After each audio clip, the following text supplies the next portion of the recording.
Hello friends, मैं हरिनारायण साहू गुरु IAS online class के इस प्लेटफॉर्म पर आप सभी का स्वागत करता हूं। और आज हम बात करने वाले हैं बजट के बारे में और बजट की प्रक्रिया कैसे होती है, बजट पास कैसे होता है और बजट कब तक इसमें कितना टाइम लगता है। ये सारी प्रोसेस हम देखने वाले हैं। कौन कौन से इस पर कटौती प्रस्ताव लाए जाते हैं और कटौती प्रस्ताव लाए जाते हैं तो सरकार कैसे गिर सकती है, ये सारे प्रावधान हम समझते हैं। इसके लिए वीडियो आप अंत तक देखिए। तो देखिए, सबसे पहले मैं बात करता हूं बजट।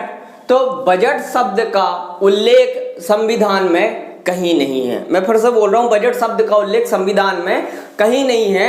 आर्टिकल 112 में वार्षिक वित्तीय विवरण का उल्लेख है, जिसे आम भाषा में बजट बोला जाने लगा है। वो इसलिए क्योंकि जब इंग्लैंड में क्या होता था, बहुत पहले बजट पेश होता था तो इंग्लैंड के जो वित्त मंत्री हुआ करते थे तो उस बजट को ले जाने के लिए एक चमड़े के थैले का इस्तेमाल करते थे। और वहाँ की भाषा में बजट का जो अर्थ होता है, मैंने यहाँ लिखा है, बजट का जो अर्थ होता है वो होता है चमड़े का थैला। तो वहाँ के लोग और वहाँ की मीडिया वाले कहने लगे, देखिए वो जा रहा है बजट। तो जब से उसका नाम बजट चल गया। तो बजट का अर्थ तो होता है चमड़े का थैला, लेकिन अभी सेंस में बजट का अर्थ वार्षिक वित्तीय विवरण से होने लगा है। ठीक है, तो हम शुरुआत करते हैं। सबसे पहले यह है, राष्ट्रपति संसद के दोनों सदनों में। मैंने यहाँ राष्ट्रपति लिखा है, ना कि सरकार। ठीक है, तो सरकार का प्रमुख कौन होता है? सर्वोच्च पद राष्ट्रपति का होता है। तो सरकार या सरकार नहीं, राष्ट्रपति संसद के दोनों सदनों में आने वाले वित्तीय वर्ष कब से कब तक होता है? 1 अप्रैल से 31 मार्च तक आने वाले वित्तीय वर्ष में आय व्यय का एक ब्यौरा रखवाता है, जिसे बजट कहते हैं।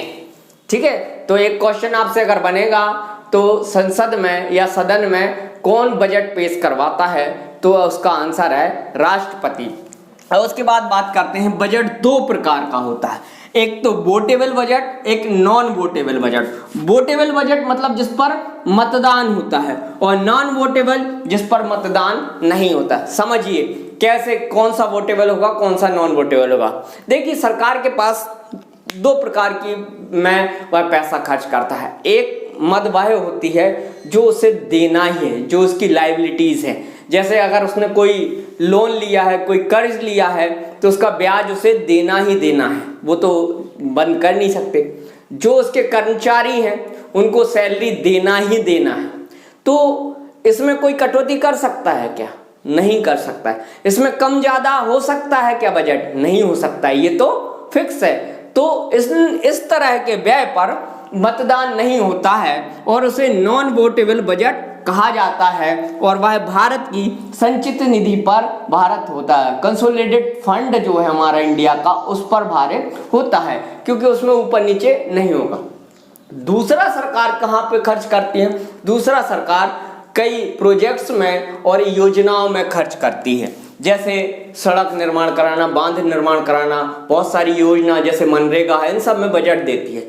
तो उसमें कम ज्यादा हो सकता है कि इस साल इसमें इतने करोड़ कम दिए, इतने करोड़ ज्यादा दिए, तो उस पर मतदान होता है, वो कहलाता है वोटेबल बजट। यह भारत की संचित निधि पर भारत नहीं होता है, तो इसमें मतदान होता है और इसमें पक्ष विपक्ष दोनों मिलकर मतदान करते हैं। तो बजट दो प्रकार का होता है, वोटेबल और नॉन वोटेबल बजट। यह आप समझ चुके हैं।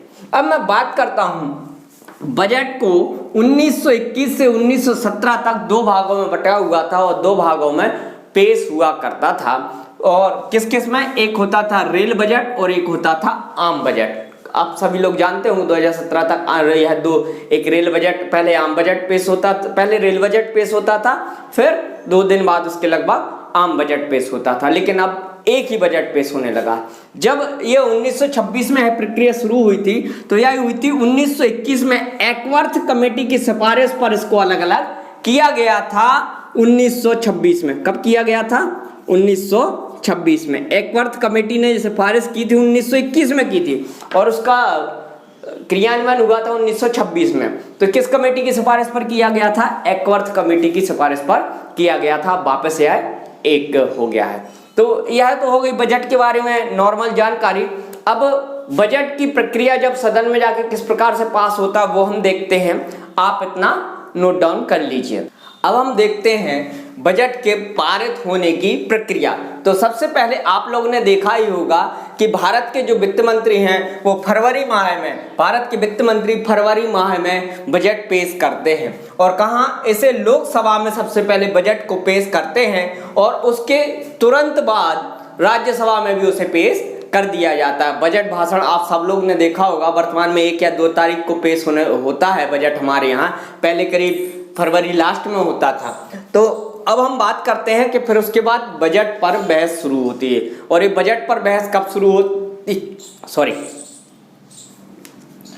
बजट पर बहस 3 से 4 दिन बाद शुरू होते हैं। ऐसा इसलिए होता है क्योंकि जो वित्त मंत्री ने बजट पेश किया है उसका लोग आसानी से एनालिसिस कर सकें, फिर उस पर 2 से 3 दिन बाद बजट पर बहस शुरू होती है जो 3 से 4 दिन तक चलती है। और इस बहस में कौन से मुद्दों पर बहस होती है, इसमें भारत की संचित निधि से व्यय किए जाने वाले मदों पर ही बहस होती है, अर्थात नॉन वोटेबल। मैंने अभी कुछ ही देर पहले आपको बताया वोटेबल और non votable budget. Non votable कौन होता है, जो भारत सरकार को देना ही देना है, जैसे सैलरी है या कर्ज है, कर्ज का जो ब्याज है वो सब देना ही देना है, सैलरी ये सब चीज तो उस पर होती है। इसमें मतदान नहीं होगा क्योंकि ये नॉन वोटेबल बजट कहलाता है ना। और फिर क्या होता है, इसके बाद ये बहस जब खत्म हो जाती है फिर बहुत समितियां होती हैं संसद में, उन समितियों को यह बजट दे दिया जाता है जिससे वह उस पर बारीकी से एनालिसिस कर सकें। अच्छा, यह प्रोसेस जो शुरू हुई 1993 से अपनाई गई है। इससे पहले समितियों को बजट नहीं दिया जाता था और सरकार जो मांगे मानती थी उनको तुरंत पारित कर दिया जाता था। तो इस पद्धति को ग्लोटिन पद्धति कहा जाता है। ग्लोटिन एक विदेश में शब्द यूज होता है जिसका अर्थ होता था बिना अपील बिना दलील ही सजा दे देना। तो ऐसे ही होता था कि सरकार ने जिस मद में जितना पैसा मांगा उसको तुरंत रिलीज कर देना बगैर बहस के, तो उसको भी ग्लोटिन पद्धति कहा जाता था। फिर हम बात करते हैं कि बजट में अनुदान मांगे होती हैं, अर्थात बजट में किस किस मद में पैसा जाना है। तो बजट में टोटल 141 अनुदान मांगे होती हैं, जिनमें से अगर देखें तो आम बजट के लिए 109 141 में से और रेल के लिए 32 होती हैं। आम बजट में भी सेना के लिए 6 और 103 आम मदों के लिए होती हैं। और इन अनुदान एक अनुदान मांग पर जब ये समिति अपने पास 3 से 4 सप्ताह तक रखती है, उसका एनालिसिस करके वापस सदन में रिपोर्ट प्रस्तुत करती हैं, तो उसके एक अनुदान मांग पर क्या होती है, चर्चा होती है, बहस होती है और मतदान होता है। आप इतना नोट डाउन कर लीजिए, फिर हम उसको भी देखते हैं। ये टोटल हमने अनुदान मांगे देखी। जब अनुदान मांगे जो पेश होती हैं सदन में, उन अनुदान मांगों के ऊपर बहस भी होती है। उन अनुदान मांगों के ऊपर विपक्ष के द्वारा 3 प्रकार की कटौती प्रस्ताव भी लाए जाते हैं। क्या होते हैं, 141 जो अनुदान मांगे होती हैं उन पर विपक्ष के द्वारा 3 प्रकार की कटौती प्रस्ताव लाई जाती है। एक होती है नीति कटौती, दूसरी होती है मितव्ययी कटौती और तीसरी होती है सांकेतिक कटौती। क्या होता है, देखिए, नीति कटौती में 1 रुपए कम करने का प्रस्ताव विपक्ष के द्वारा लाया जाता है और इसका उद्देश्य होता है सरकार की नीति सही नहीं है, उस नीति का अस्वीकार विपक्ष कर रही है, उसके लिए यह लाया जाता है। और वास्तव में यह एक बहस करने का विपक्ष को मुद्दा मिल जाता है जिससे विपक्ष द्वारा बहस और मुद्दे उठाए जाते हैं। दूसरी कटौती होती है मितव्ययिता कटौती, जिसमें विपक्ष उस बजट में या मद में कुछ राशि कम करने का प्रस्ताव लाते हैं और इसका उद्देश्य होता है सरकार के द्वारा किए जाने व्यय में खर्चों में कमी लाना।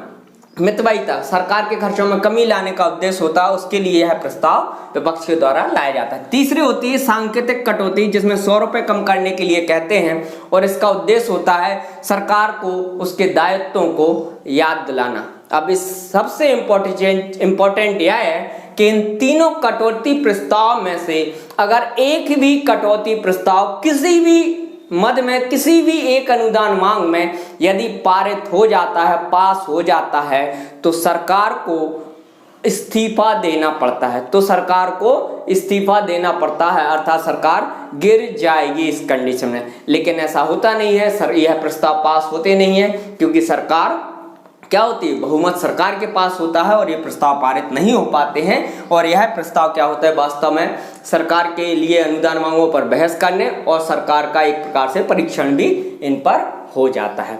मैं अगर बात करूं तो ये जो अनुदान मांगे होते हैं, जब समिति अपनी रिपोर्ट सौंपती है उसके बाद 26 दिनों के अंदर इनमें बहस पूरी हो जाना चाहिए। ये सब प्रस्ताव वगैरह, ये सब प्रक्रिया 26 दिन के अंदर हो जाने चाहिए। जब ये सारी अनुदान मांगों पर बहस कंप्लीट हो जाती है, उन पर मतदान हो जाता है, कटौती प्रस्ताव वगैरह ये प्रक्रिया हो जाती है, उसके बाद अध्यक्ष जो होते हैं, लोकसभा के अध्यक्ष, सभी अनुदान मांगों को एकत्रित करते हैं और उसको एक विधेयक, एक बिल के रूप में बना देते हैं और सभी अनुदान मांगे इकट्ठी करके बना देते हैं एक विधेयक, जिसे कहा जाता है विनियोग विधेयक कहा जाता है।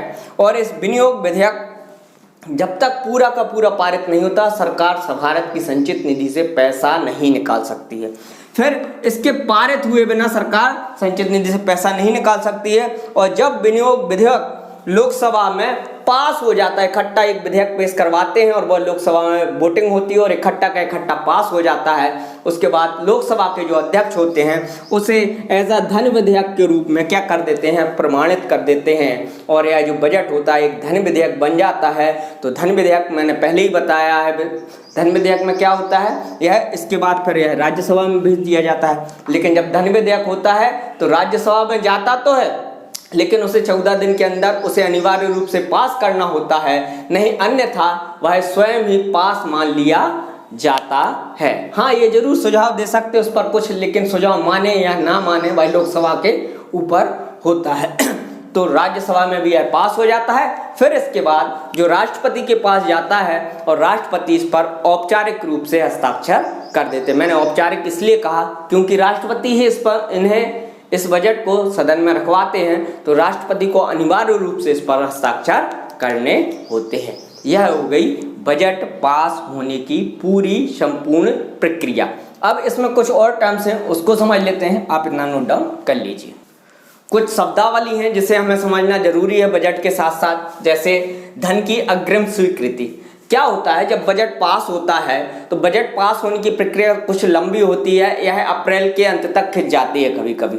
तो सरकार के पास जो बजट होता है वो 31 मार्च को लैप्स हो जाता है। तो उस कंडीशन में सरकार क्या करती है, सरकार कुछ एडवांस में कुछ पैसा पहले से लेके रख लेती है, जिससे सरकार के कार्य चलते रहे, लोगों को सैलरी वगैरह मिलती रहे। तो धन की अग्रिम स्वीकृति सरकार को दे दी जाती है और इस धन की अग्रिम स्वीकृति को जब बजट आता है तो उसमें समायोजित कर दिया जाता है, एडजस्ट कर दिया जाता है।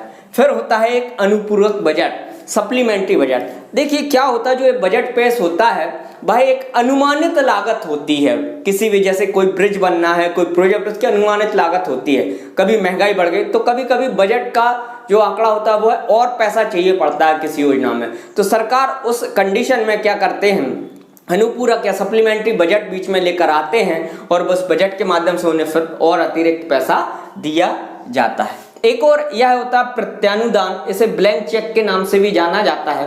सरकार को जब ऐसी कंडीशन आकस्मिक तुरंत पैसे की जरूरत पड़ती है, अचानक जैसे किसी युद्ध वगैरह आ जाए और सरकार को बहुत सारी चीजें होती हैं, इस कंडीशन में सरकार को प्रत्यानुदान पास कर दिया जाता है और सरकार फिर जितना चाहे, जिस हिसाब से चाहे, उतना पैसा संचित निधि से उस कंडीशन के लिए निकाल सकती है। जैसे युद्ध हो जाए तो बार बार सदन थोड़ी लगाया जाएगा संसद कि हाँ इनको देना है कि नहीं, इनको पैसा इतना पास। युद्ध के लिए तुरंत जितना पैसा चाहे ब्लैंक चेक एक प्रकार से मिल जाता है, इसे सरकार का ब्लैंक चेक कहा जाता है और जितना पैसा चाहे उस मद के लिए निकाल सकती है। होता है, मैंने बार बार आपसे भारत की संचित निधि के बारे में बात की, तो भारत की संचित निधि का उल्लेख आर्टिकल नंबर 266A में किया गया है।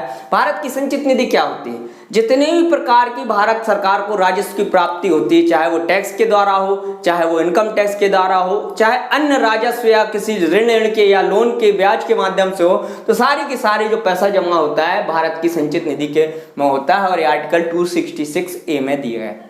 भारत की एक लोक लेखा निधि भी होती है।